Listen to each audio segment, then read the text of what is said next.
Un événement terrifiant toucha le soleil et la lune le jour du décès du fils du prophète Muhammad, paix et bénédiction sur lui. Ce jour-là, quelque chose de grand arriva au soleil et à la lune, par un signe de Dieu. Et le prophète informa ses compagnons de cet événement. Ibrahim était le fils du prophète Muhammad et de Marie la Copte. Il naquit à Médine, la 8e année de l'Hégire. Mais la volonté de Dieu fut d'éprouver le prophète Muhammad par la maladie de son fils Ibrahim, qui tomba gravement malade alors qu'il n'était encore qu'un nourrisson. Il avait alors environ 16 ou 18 mois. Le prophète Muhammad, paix sur lui, le porta dans ses bras pendant les moments les plus difficiles de sa vie. Il pleurait et disait sa célèbre parole.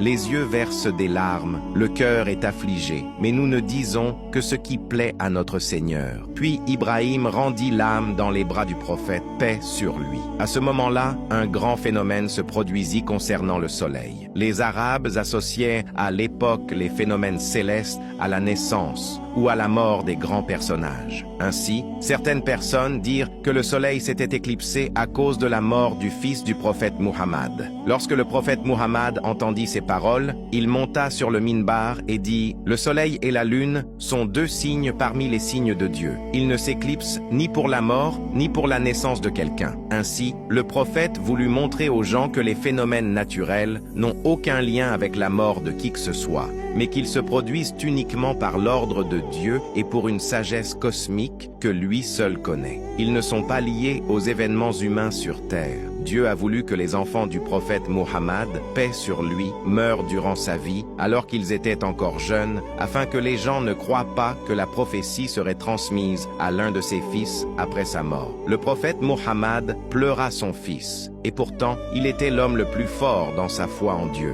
Ainsi, le croyant doit s'attendre à être éprouvé et doit patienter, car l'épreuve est un signe de l'amour de Dieu envers ses serviteurs et un test pour eux. Sois donc patient face à ce que Dieu t'a destiné et dis « Dieu me suffit et il est le meilleur garant ». Écris dans les commentaires « Ô Dieu, prie sur le prophète Muhammad pour qu'il témoigne en ma faveur le jour du jugement ».